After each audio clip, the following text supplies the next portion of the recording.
Hello everybody and welcome to Northamptonshire in the centre of England. This weekend we're racing close to one of the oldest continuously inhabited settlements in the UK. Towcester has a rich racing heritage too. But back in 1896 when the first competition took place, it was on 4 legs rather than 4 wheels. Since 1948, the best in the world have gathered at the local Silverstone circuit. The street names around the town honour Formula 1 drivers. It's early March and the home of the British Formula 1 Grand Prix is once again playing host to the Creventic 24-hour endurance series. We are at the legendary circuit of Silverstone. This is already the 3rd time for us that we are here. When it's a great circuit, when there are a lot of cars, then we will come back, of course. The series is back, and so are last year's championship winning team. They have returned with the car that brought them that victory. It's the championship car from last year, so we're defending teams and drivers champions overall. We've got the new car, the new FK8's coming. That's now at Geneva Motor Show. So we've brought the championship winning car back for one last race. The race is a full 24 hours. So driving here is not just a sprint race. Yeah, you need to think of we need to finish the 24 hours. In a sprint race, you go like crazy. So because it's 30 minutes, you need to make most out of it. Right in the beginning, where here we let the race come to us. You need to think before you act here. So, but it's totally different, but it's good fun. There's a new driver in the Red Camel Jordan.nl team, and Konstantin Kalko will be qualifying the car. I had to do the whole qualifying, and I managed to bring the car to 5th position, which is really interesting. I was just 1 second behind the leader, and this is my first time in front-wheel drive like that. It was good. The car is really good this weekend. We found a good setup, so it was okay, and we're 3rd on the grid. We could be higher, but not so good lap in qualifying.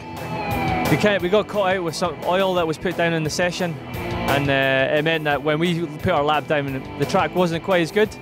We were only narrowly pipped to pole position by Sebastian Bleekemolen, and he put in a really good lap. Yeah, we had a really good qualification, a gap of 3/10 to Rory Butcher, which is also a good driver.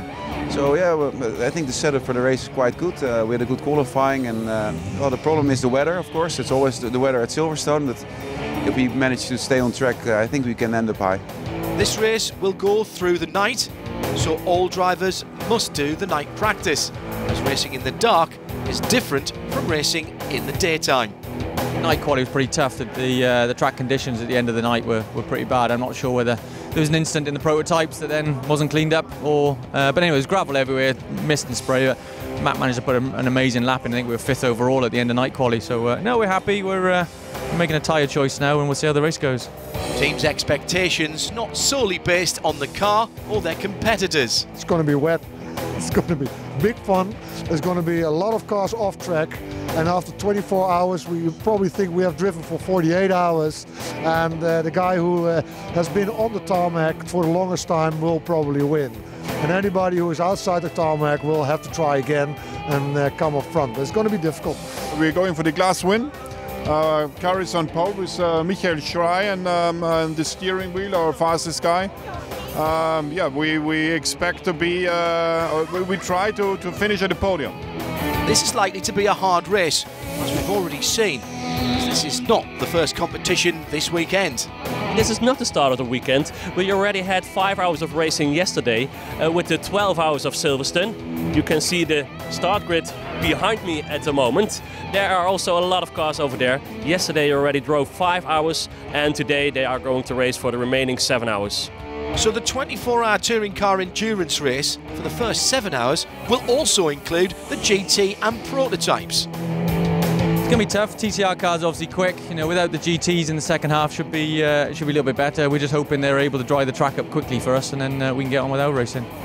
The touring car endurance race pole sitter has worked out a way to avoid being caught up in the GT and prototype battles at the start. I think we're gonna make a gap before the start, because you never know what the GT3s are doing in front of us. But Yeah, it will be challenging, especially in these conditions. But let's see. Maybe it stays dry, or maybe it starts raining during the start. We don't know yet. It's all the weather reports tell different stories.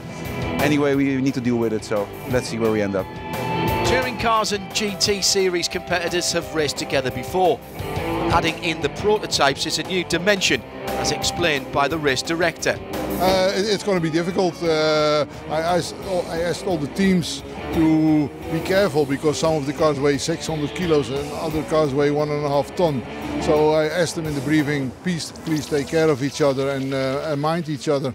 And to be extra difficult because of the weather conditions. It's very slippery in some places.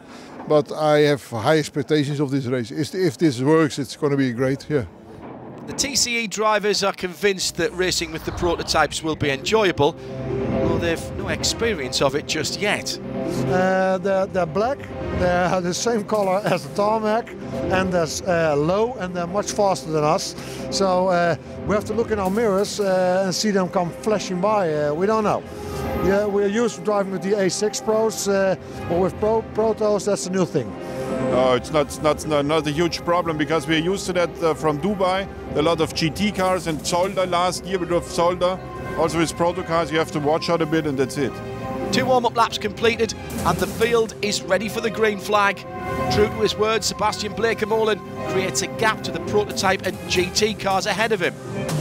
The touring cars come around the final corner, the light is out and the field can start racing. Sebastian's decision to create a gap was a good call. Already at the first corner, the TCE's knocking on the door of the trailing GT cars. Rory Butcher takes the opportunity to lead. Got off the start and it was very wet at the beginning.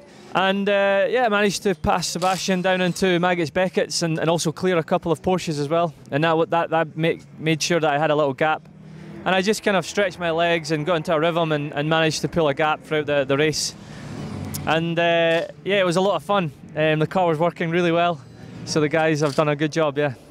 Even this early in the race, drivers are protecting their positions. Sometimes it's a little bit difficult, but for the overtake, you must win the overtake. I don't lose the place too easy. I'm up to stay on the track. Sometimes it's really sleepy, but maybe this is the race. The race on the wet condition is not. This is sometimes the good figure. A happy Red Camel crew. They've gained a position on the damp track. I had to start with the slick tires on the wet track, which was a really big fight because I couldn't warm the tires like for 7 or 8 laps in the beginning. And after that, I just found out the pace. And I found out the dry line, so I could go quicker. And I think I was the quickest on the track. And I had a lot of fights, and it was really, really interesting. Touring cars sharing the track with the GTs and the prototypes, but still fighting together over the same bit of tarmac on this nearly 6 kilometre long British circuit. Conditions partly wet, partly dry, so deciding which tyres to race on is a tough decision. So at the start of the race, we took a bit of a gamble and we went with slicks when a lot of the field went with wets. Started to come into play and we started gaining time on those in our class that did have wets on, but then it rained again. We had the good old British weather and the rain came out of nowhere, and we saw our lap times drop a little bit.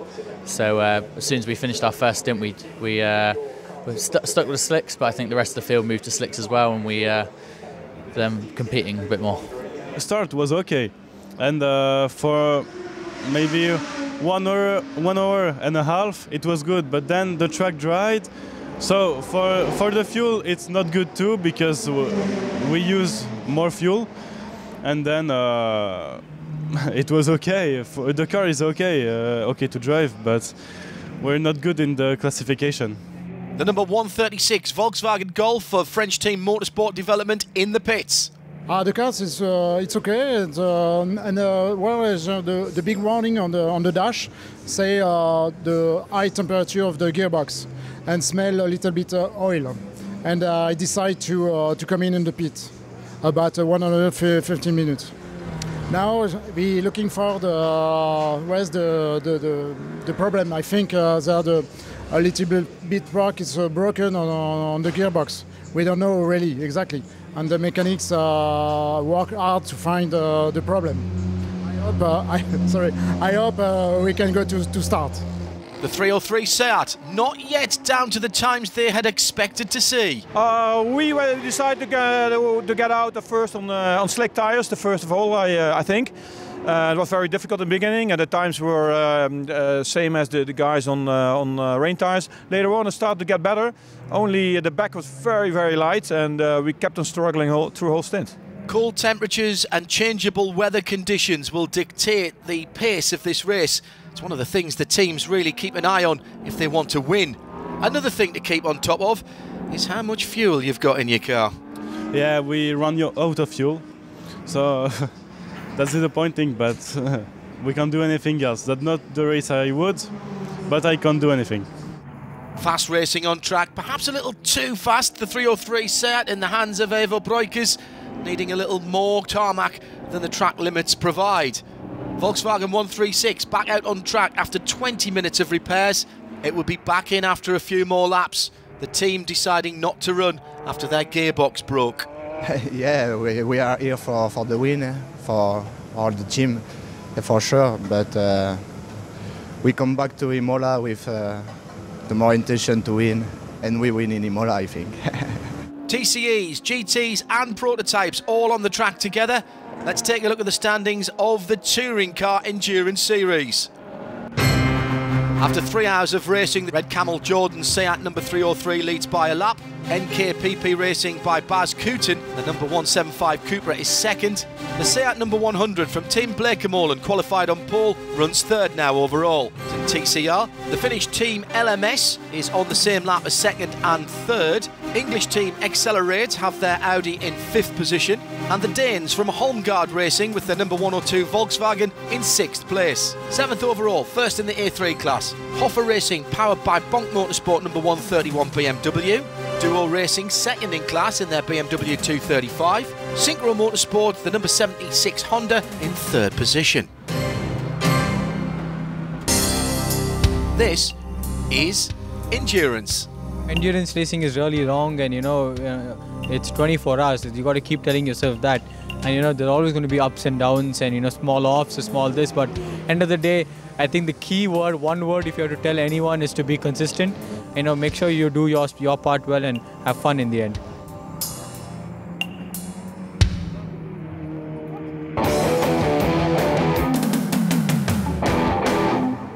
When Creventic, the organisers of the 24-hour series championship, select venues, they like to go to circuits that are loved by the drivers.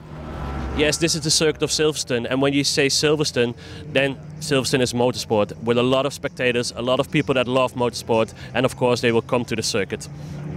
Yeah, it have it all. I think slow corners, fast corners, it's pretty much the greatest track I ever driven. It's really nice. Like, I drove here for the first time, I think 20 years ago, and every time we come back here, I still like it. So yeah, it's a cool track. Especially turn one, cops, and then Beckett's, fantastic corners. And you need to take a lot of risk to get a good lap time, but yeah, it's nice. This track is really nice in the dry condition. In the wet, it's more difficult, and the new Seat is wonderful to drive. Not currently out on track, the Synchro Honda. We had a bit of an issue. We were noticing that the engine coolant temperature was rising, so we brought him in and we had a quick look and ascertained it was actually a leak in one of the hoses from the coolant. Took it out and replaced the hose, and obviously we've been monitoring it since, and we got the engine temperature and engine coolant temperature back under control. The Red Camel Jordan 303 Seat has over a lap lead on the rest of the field. They find out the track is wetter than they expected. We had a comfortable lead until the 3 laps before he was supposed to come in, and I spun and was stuck in the grass. The back wanted to go faster than the front, so then the other way is facing the other direction. And then I was in the gravel, and then they pulled me out. And I didn't want to leave all the gravel and dirt on the track, so I tried to get rid of it. And still the backside was still very wet and no grip at all, and it was, I think, also cold. and then spun again. In order to clean the gravel from the track, code 60 was required, but in that slow running, an engine problem for the Mini 134 of Accelerate. We think it's something to do with the pit limiter. The settings in the ECU when it's on the pit limiter and also the code 60 limiter seem to be damaging the engine, so we think there's been an issue caused by that. So it's just a change in the mapping, but unfortunately it's cost us an engine so far. Remarkably, the car was back on track in just under 5 hours after the team fitted a new engine. A message from race control: start numbers need to be clean and visible. Holgard Motorsport quick to respond, and you can notice the difference straight away. Another car in the pits, the Kawasaki Cupra, but not to clean their number. We had a broken radiator, so we had to replace it. We lost about 10-15 minutes there. It might be a high curb that the driver went over, or it was maybe a failure in the radiator. We couldn't tell what was the exact cause. It's one of the two. That cost us 6-7 laps, and it's really hard to gain these places back, unfortunately, but we keep going strong, stay out of the gravel bed. The start of the 24-hour touring car endurance series powered by Hankook here at Silverstone also incorporated the last 7 hours of the Hankook 12 Hours of Silverstone for GT and prototype cars. Although out on the circuit at the same time, each of the series were racing with and scoring points for their own categories. As the 7 hours is now up, the orange flag is out and it's the end of the race for the prototype and GT competitors. But there's still 17 hours of racing ahead for the touring cars. A good time for us to pause and look at the standings. The Red Camel Jordan 303 Seat is still the overall leader, but has just 12 seconds over the pole-sitting number 100 of Team Blake-Molen in second. 2 laps down on the leading pair, the 129 LMS Racing by Bas Kooten. The top 3 are all Seats, and the first non-TCR car in 6th place. In A3, the Hoffa Racing powered by Bonk Motorsport number 121 BMW leads the class in second, the Duo Racing number 235, and in third, the 999 BMW of PDM Motorsport. But as we look again at the TCR class, apart from the top 2, no other car is on the same lap as one of its direct competitors. This is just the start of the race. In the past, the Creventic event team have based themselves in offices at each of the circuits that we have raced on. But for this year, they've looked for a more accessible location in which to welcome their teams, partners and guests. From this season we have a new tent. We call it like a warm welcome tent. It's in the middle of the paddock, so it's very central on the paddock. Every team can see us and can reach us. We use it also for the race administration, so when they do the administrative checks they just can come in here at the middle of the paddock. Of course here in Silverstone, where it's now a little bit cold, it's very useful for the teams, the drivers, to come in, to warm up a little bit, to get warm hands, but not only that, also for a warm cup of coffee. It's a tent for partners, for sponsors, for drivers, for teams, just to come in, have a seat, have a cup of coffee, chat, watch the race on the TV screens, so it's a little bit to relax. This new initiative is not just limited to Silverstone. Now, it's not only for Silverstone.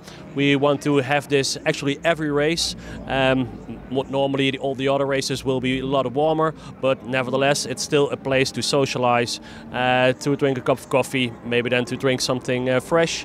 No, it's not only for Silverstone, it's for all the races. At the 7-hour mark there was 12 seconds between the 303 and 100 for first and second. That gap has come down right on the tail of the Red Camel team. The white Blake-Molen number 100 is beginning to challenge, and it's clear the 303 Seat will not be able to hold on to the lead. Right in front of the International Grandstand, the 100 Seat takes the lead of the Hankook 24 Hours of Silverstone. The number 30 car is out of the race. The last lap we broke our drive shaft, and we didn't have the spare parts to do it, and that's why we have to retire the car for now. In the 24-hour series, it's quite usual for the teams to help each other out. But for Team Hyundai Denmark, this isn't an option. No, it's the first endurance car which Hyundai has been building for us, for Søren and Jan. And we are looking very much forward to drive it. And it went very fast, we could see that. And well, yeah. Unfortunately, we have to retire, and looking forward to the next race. close call for the 106 Audi. I just I was entering into stove corner and I locked up and then I went straight on. Luckily I passed the gravel and stopped before the tires and then found a small road and eventually cut through the grass and came out. But yeah, I'm lucky. I was very close to the wall and also not getting, also not binning it. No such luck for Harry Hilders in the 175 Cupra. He slipped into the gravel bed. He couldn't get out of it himself, so he had to be towed by a tow truck. And we lost about 10 minutes there, and we had to call the car into the pit box to get everything fixed because we had some damage to the bottom of the car. As conditions deteriorate, it's getting harder to keep the front end of the cars pointing in the right direction. I just went 1 meter off the line. They were talking to me, and I turned in, and then I saw that it was not on the dry line, so I spun. And I have problems heating up my rear tires. Maybe we have to take out one stabilator or something like that. It's a battle of the fittest, and it's like a survival. This is really the most difficult conditions I have ever had. I much rather would like to have full rain. It is much more fun and more like balance. Then you don't have to look at the dry line because everything is wet. This is difficult, so we're going to see how this is going to end. But a lot of respect for all the drivers out there. I think that the heat of the tyres are trying to fight the moisture going onto the track. So there's literally one single track. And if you put one wheel off that or go half metre wide, then you're going to go into the grass. So very tough, very demanding, and I loved it. Any driver that even goes slightly off the dry line is in big trouble. One after another getting into spins and need to be towed out again. This creates a couple of code 60 situations. And the effect of all this, the pits are occupied with cars that need to get a bit of a boost to get back on track. Good to see though that regardless of how dirty the car is, the start numbers are impeccably clean. Yeah, the organization has asked us to clean the number on the car, which is fitted on the side of the doors. So all the marshals around the track can actually see the start numbers, which is really important for them. As cars are pushed in, the Accelerate Mini is finally pushed out with a new engine, but it's not out for long. The new driver got in and in the slippery conditions just had a bit of an off and ended up stuck in the grass. So at the moment we're just pulling it out and clearing out. As you can see, there's a lot of mud in the car, so just letting the mud cleared out. Another issue drivers have to deal with, lights on the car. I have more light on my bicycle than on my car. This is really tough, and it's getting to start darker, and I couldn't see the dry line. And if you come off the dry line, you have to be so careful. This is one of the difficult conditions that I ever had, I must say. The 999 comes into the pits for a tyre change, but the team has got a surprise. At the last pit stop, we had a driver change and we changed the wheels. And we had a broken wheel bolt. So the driver went out. We decided to let him go because we have all 4 bolts in the car. I have 5 in total, but with 4 it's possible to drive. And we decided to discuss a little bit what we will do. But 14 hours driving with 4 wheel bolts is a bit risky. So in about 7 minutes we changed the wheel bolt, and so we can drive safe for the rest of the 24 hours, we hope. Regardless of any problems and the weather conditions, it's still an enjoyable race, especially if you're the race leader. I raced with Bleekemolen last year, and we were lucky enough to win it last year. So we're all back here with the same team defending our title. What I really like about the TCR part of Creventic is that you have a chance for an overall win. And I've done the Brit car 24 hours here many years, and to come here and be right at the front and be fighting for the win is really exciting. 11 hours down, let's have a look at the standings. The number 100 Seat Leon of Team Bleekemolen have a full lap lead over their Dutch countrymen from Red Camel Jordans.nl. 3 laps further back, the LMS Racing by Bas Koeten Seat LCR, 4th overall. And also in the TCR class, the Holmgaard Motorsport Volkswagen 102. They have a 5-lap lead over the 175 NKPP Cupra TCR from Holland, and a further lap back, the Accelerate Audi number 106. The Hoffa Racing number 131 is up to 5th position overall. First in A3, second in that class the Duo Racing number 235, third the Synchro Motorsport 76 Honda.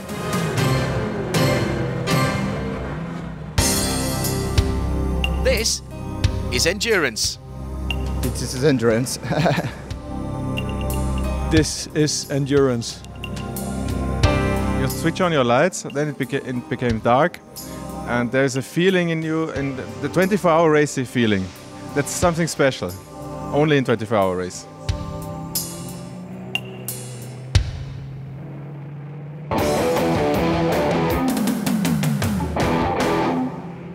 The majority of teams and drivers in the Hankook 24 Hours of Silverstone are returning to the Creventic organised series. But there's also a part of the entry for whom this is all a brand new experience. Well, it's a wonderful feeling. This is my first time doing the 24 hours, and I wanted to get this experience. We have a wonderful team here, and I've raced with Sandy earlier, and I just wanted to come here and get an experience of what it feels like to do a 24 hours, and also get some night stint practice. But yeah, I'm very happy to be here. The event is very well conducted, and I'd like to thank all the marshals and all the Silverstone staff for helping us. Actually, I found out that the teams here are really professional, and I really enjoy competing here, and it's a lot of fun. And that all has to do with how the organisers put these events together. We love Creventic because we think all these 24 hours and 12-hour races is easier financially because you have more drivers on the car. It's easier to afford it. So we like to race all over the world. Track conditions are still difficult. It's a challenge to avoid the wet patches and stay on the racing line. The JW Bird 221 has stalled in the middle of the track. Kieran Griffin manages to restart the Volkswagen and continue to race. Dan Whaler, however, needs outside assistance to get the 76 Synchro Honda back on track, as well as a clean-up of the car by his pit crew. But good news, it's a 24-hour race, so if you make a mistake, you can make up for it later on. We had a bad start. It was my choice to start on slicks. We should have started on rain tires, but we tried on slicks to see if we could gamble a little bit. But that was the wrong choice, so the first 4 hours were not good, but now we are back on the track. We are number 4 and we are heading for number 3. The 134 has been off track, so Setso Wing Sung Ivan brings the car to the pits. Because it's the first time in the Mini, I think the Mini, the tails comes out pretty quick as unexpected. Maybe the tires, maybe the Mini, because I usually drive the TCR Honda. Maybe the tires is much wider, or the car characteristics is not the same. So, but next time, same time, I will come back for this Mini. That is certainly someone who's grown a liking for his car. Everyone pushing to the max. But if you don't ease off the car a little bit before the pit stop, that means your crew has to deal with red-hot brake discs. Even the rear brake discs were red, as they were really hot. We always ask the driver to try to keep the brakes some cooler for the last 3 corners before he comes in for the brake change. But not all drivers do what we ask, and then they come in full braking, and then we have to change the brakes whilst they are really, really hot. And red steel is around 800 degrees. So the mechanics need to take the 800 degrees discs from the car. So how do the mechanics change brake discs at such high temperatures? Of course, we use some special gloves and from the NASA, as it's resistant for the high temperature. It's 10:30 in the evening. We are halfway. We have 12 hours done. That means we have still 12 hours to go. We have a very nice battle at the top in the TCR class. As you see, the cars are now driving in the dark. That makes it a little bit difficult for them, I think. But there's not that many light at the track. But yeah, it's racing in the night. It's 24 hours racing, so it's part of the job. At the front, the Seat 100 from Blake Molen and the 303 Red Camel continue to battle. It's exciting. I think both cars have a good lineup, so we are both pushing, and it gives us a great battle on track. They seem to have a bit more top speed, and they have, of course, a sequential gearbox, which gives them a better lap time. normally. But we are pushing, and I think we can keep up with them. We are even faster most of the time, so yeah, the cars are not identical, but we can still fight. And now we're even leading the race, so we are happy. The weather intervenes again. Fog drifting over the circuit. For sure, there is only one dry line, and now when the fog comes down, it brings some moisture to the track, so it's really tricky. The cars are fighting it out for the race positions and for championship points. If you want to take home the big trophy at the end of the year in Spa, you really need to stay out of the pits for as long as you can. That's something that Sandy Mitchell hasn't managed to do. I'm not sure exactly what's the cause of it, but I was just going round and then I changed up to 4th gear coming out of the last corner, and then I just seemed to have no power. So we came in and changed the throttle sensor and did a couple more laps, but it just had the same problem in the end. So the boys are changing something to do with the throttle. I'm not sure exactly what it is, but yeah, hopefully we'll get back out there soon. More technical issues for the 76 Honda of Synchro Motorsport. Not the first time the car's been in for this problem. We've been having trouble with the engine generally overheating, but basically the engine let go. The temperatures were going too high on the data from the television screen. So yeah, the out on track, there's quite a bit of black white smoke. So yeah, the driver said the engine's going. So yeah, that's basically what we're doing, a engine change really. The 134 is back on the track after a long repair and immediately battling for position. We went out again around 1 PM and the car's run like clockwork since. Ran really well. On the slicks as well, which was good. A few people went to 50-50 with slicks on wets on the rear. And yeah, really strong pace. Despite the fog, it's still a fun race. Well, the fog was early in the evening a bit worse. Now it's at 2-3 corners. There's still fog, but it's okay. It's all right. The track conditions are extremely difficult though. It's very slippery. It's like a train rail, which is fine. But once you go off the track, or off the line, and it's terrible. Very difficult. And it's made even harder with the battle for the lead now only seconds apart. Yeah, it's a zero mistake game that's going on at the moment. One mistake is, it can have, well, not fatal, but will cause a lot of time. So yeah, it's keeping up the accelerator and stay focused. Another code 60 as Harry Hilders has missed his reference point in the fog, got just a little bit off the dry line and spun the 175 Seat off the track.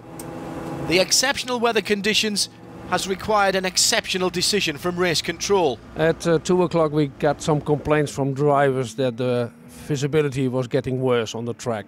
So we went out for a couple of inspection laps and the fog went on stronger and stronger. So we decided at 2:15 to stop the race with the red flag.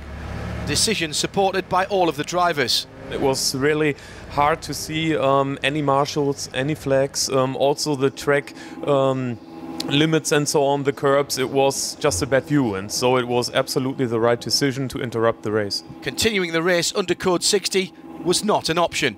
Even code 60 was challenging, to be honest, because you're not going as quick. It was really hard to judge where you needed to turn in, where the exits were, so you couldn't pick out the distance markers going into a corner until you were on top of them. Then you couldn't see to the apex, and then you couldn't see to the exit from there. So really difficult conditions, and I think it was probably the right decision to suspend the race. Originally set for an hour, the red flag continued as conditions worsened. The race would not restart until daylight returned. Here are the overnight standings. The 303 Red Camel Jordan.NL Seat are now back in the lead and 2 laps ahead of last year's winner of the Hankook 24H of Silverstone. The number 100 Seat of Tim Blakemolen. A further 2 laps back in third, the LMS Racing number 129. Hongard Motorsport Volkswagen 102 is in 4th position. They have 7 laps over the NKPP 175, who was pulled out of the gravel earlier. Their sister car, the Kawasaki Racing number 155, is in 6th. In A3, the Hofer 131 still holds on to 5th overall and 1st in class. Duo Racing 235 now 3 laps behind in 2nd, and with 281 laps completed, the PDM Motorsport 999 completes the top 3. 6:15 in the morning and race control have made a decision about restarting the race. We just decided to go around again on the track to do some inspection rounds. The fog has been very improved, so less fog. We decided to restart the race at 6:45, whereby the teams can warm up their engine at 6:30. That gives us a chance to ask drivers about the situation last night. When I was out, I was only Vale that was quite foggy, and I know the Hoffa had some issues that area, and the fog was very difficult and very tough there. When Matt went out, then it was the whole circuit was like it, and he said, you know, there's no other decision but to stop it. The fog was crazy. I was going to the race director because it was too dangerous to drive there, and then they stopped the race with a red flag, and I think it was good choice. Not all drivers thought it was their responsibility to inform the race director. We decided not to go up there. We were leading the race. We were in front. And if you're going up there, leading in front, asking to stop the race, that's very obvious that you want to keep the pace. And I was trusting, and I saw some people going up there, like the Kute Racing, and maybe also Blake Imola went up what I heard, and to ask to find a solution. And finally, it was a wise decision to do that. For some, the red flag was a bit of a gift. He knocked on my door and said, "We're taking a break for 4 hours." I was quite happy because I got to stay in my bed, so yeah, it was a good, you know, I did a stint around about midnight and it was very foggy and dark, and I believe they made the right decision to postpone the race because, yeah, when you're going around at racing speed and you only have a racing line that is dry and the rest of the track is damp, and you can't see, you know, 10 feet ahead of yourself, it's dangerous, and it was better to wait until sunrise so we could, you know, be safe and enjoy the rest of the race. So the field is behind the safety car and are warming their tyres. Behind the wheel, most of the drivers who were out when the red flag was shown. I was doing my stint at that point, quite far into it, so I don't think I'll be driving for too long if it restarts just now. So yeah, I've slept pretty well between then and now, so yeah, feeling fine and looking forward to getting on with it again. During the warm-up laps, parts of the circuit have once again become blanketed in fog. The visibility is worse than during the inspection lap half an hour ago. At that time, the idea that any fog that was still there would have burned off and allowed us to go back to green flag racing. Sadly, the opposite has proved to be true. There's no other choice than to restart the race under code 60. The race leader, the number 303 Seat of Red Camel Jordan.nl, is the first to come into the pit lane during the code 60 and change tyres. We were on slicks. It was far too cold to make good lap time slicks, so we decided to come in the code 60 to change to wet tyres. I was the one out there, and the team made a perfect decision. They weren't unique in the tactic, most teams choosing to do the same thing. It was really slippery. We had slick tires on the car from last night, and yeah, this morning we took the decision to change on wet tires directly because the temperatures were still too cold. You didn't get the temperatures into the tires, and yeah, then we had the code 60 all time long. I was wondering myself why, because the view was not that bad last night. The marshals have reported they can't see the next marshal post along, so it's not safe to go back to green flag racing yet. But you just have to adapt as a driver, and the race control believed it was safer to run it under a code 60, and so that was the best option. It was safer because it was still quite foggy and the visibility wasn't the greatest. So the race director and circuit director checking the conditions at regular intervals and eventually conclude that the fog has cleared enough that the race could resume safely. One final piece of housekeeping: the removal of a cone used as a marker point in the night, now in an unsafe position next to the track. The course car returns to the pit lane, the green flag is shown, and we're back to racing. Yeah, in the end, after almost 1 hour, they started the race under normal conditions, and then we did a quick driver change because we had some drivers who didn't have their minimum times, and so we did the driver change again. The main focus of this championship is the amateur or gentleman drivers, and the regulations have a minimum driver time to ensure they have a proper stake in the final result. After a night spent parked on the grid and a long code 60, the first thing the drivers need to do is get their Hankook tyres up to temperature. I had no temperature in the tyres whatsoever, and it was just about trying to be as aggressive as possible to try and induce some temperature. And in doing that, it was a lot of fun because the car was sliding around everywhere, and yeah, it was great. Yeah, as soon as we went racing, about 2-3 laps into it, you know, I was getting some heat into the tires and getting some decent times. And then we had some problem with the car where it was not accelerating fully. It was accelerating, but very slowly and not very, like, it was going number by number by number. So it was not ideal, and that's why I had to come in and get it checked. Even in this cold morning in March, it's heartwarming to hear from all over the paddock the enjoyment that drivers had in their early morning stint. It was fantastic, it was great, because it was a make-up for tonight with all the fog and the narrow dry line and slippery conditions. For us as a first-time drive here in Silverstone, it was fantastic to have an open road now, just go around how we want to drive it. It's fantastic. Yeah, it's great. You know, Silverstone's always a special place to drive. You know, it's last night especially wasn't the most enjoyable, I would say, with the fog and the mud. But you know, it's great driving here, and especially in a 24-hour race. And so yeah, no, we've enjoyed it so far. Here's a last look at the intermediate standings as we've just 2 hours to go. Time is running out for Team Blake & Molan in the 100 Seat if they're going to defend last year's victory in the Silverstone 24 Hours. They're 2 laps down on the current leader, the 303 of Red Camel. In third, the LMS Racing Seat, just now 1 lap behind second position. Hoffa Racing, powered by Bonk Motorsport, hold the cards in the A3 class. They've got 3 laps between themselves and second place Duo Racing. PDM still in third with the 999 BMW Z3M. In the TCR class, the closest battles for positions are in the top 3. Further down the field, there are bigger gaps. And that means any improvement, you'll be relying on problems for your competitors. But with endurance racing, anything is possible. This is endurance. You have this mind game going on in your head. During the night, you're always asking yourself, what am I doing here? Why am I driving here? I want to be home with my kids, with my wife. And during the day, if you see well and you have your reference points and you can control the car, you've got the power, and that's a nice thing. That's racing. It's the mind game for me is the difference between a sprint race and endurance racing.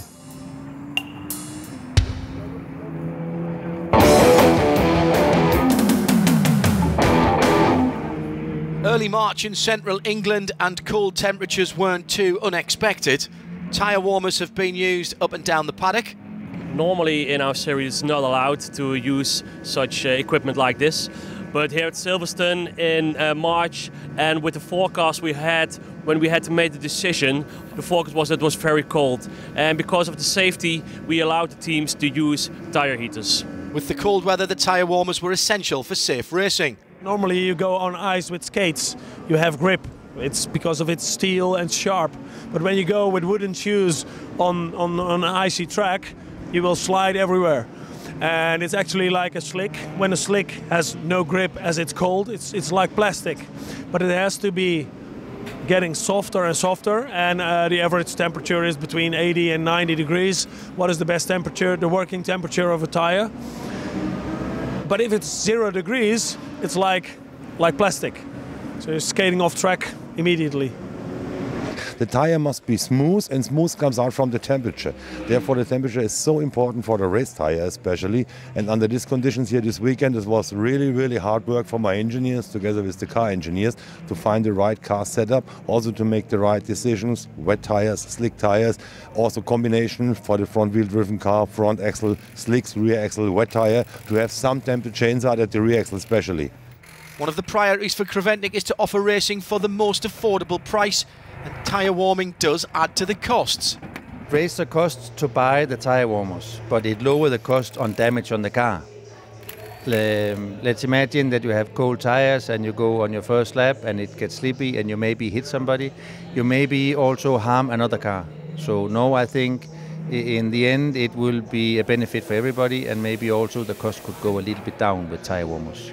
But when new warm tyres have been fitted, the car still has to go to the fuel station, and some of that warmth is lost before it gets back out on track. Yeah, the surface is cold, but bear in mind the rim itself keeps the heat. It's aluminum, it keeps the heat for a longer time, And yes, we calculated this is also what is the use of this tire heater. That's why we set a specific temperature here. And in the refuel area, it cost us 2 minutes and 20 seconds for average. And yes, only the surface will drop down in temperature, but it gets heat very quickly. It's a little warmer than last night and there's no rain. The pace of competition hasn't eased one bit, but there's still only one dry line. And if you go off it, you're in trouble. The car was in the gravel. They were driving fast, but there is a dry line. And when you overtake somebody, there is only the wet. So it was a little bit slippy and they went off and went in the gravel. And a lot of that gravel ended up on the track when Christian Jepsen in the 155 Kawasaki branded Cupra shook his car clean. It's been an unpredictable race. The JW Bird Motorsport 221 started from the front row, having qualified second, but hasn't been able to capitalise, now in 9th position overall. The Accelerate Audi came into the pits half an hour ago. The British-based team got the car back out, but not for long.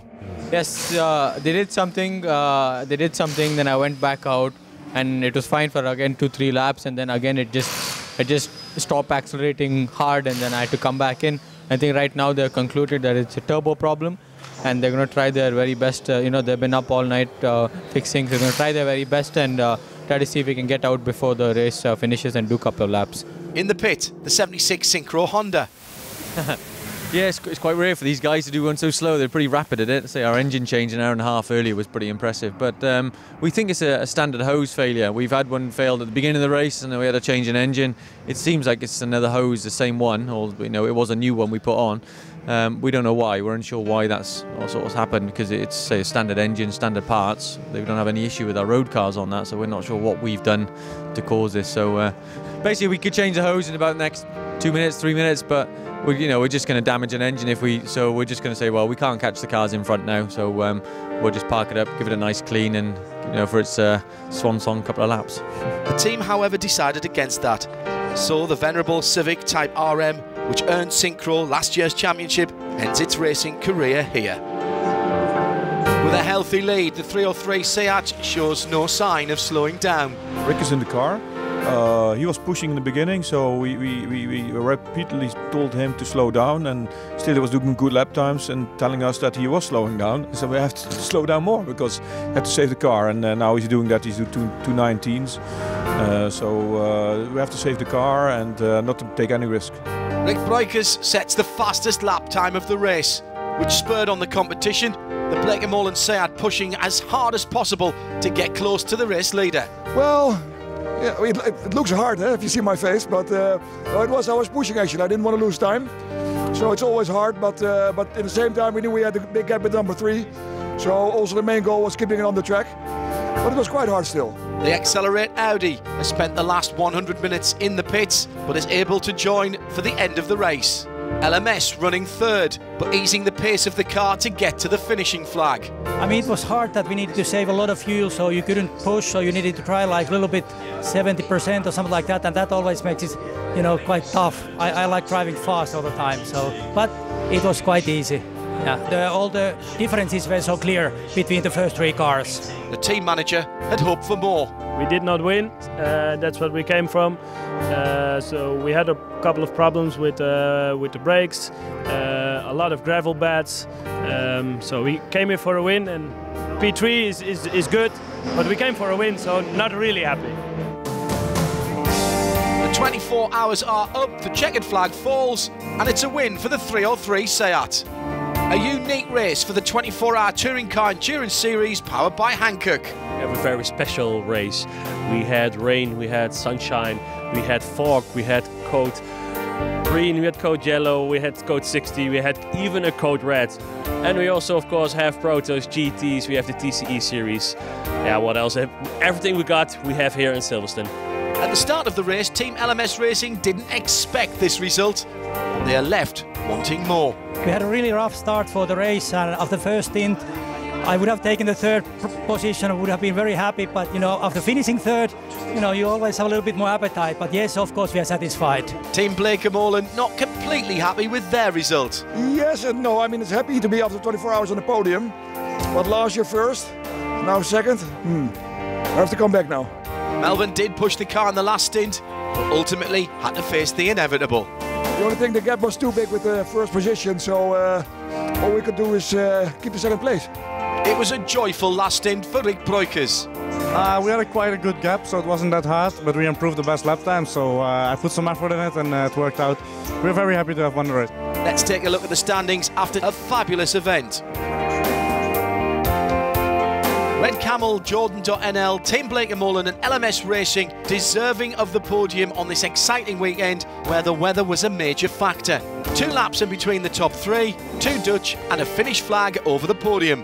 Just 2 cars, the 136 Motorsport Development Volkswagen and the number 30 Team Hyundai Denmark didn't finish the race. The Synchro 76 Honda was in the garage when the checkered flag dropped, but they had completed enough laps to collect their championship points.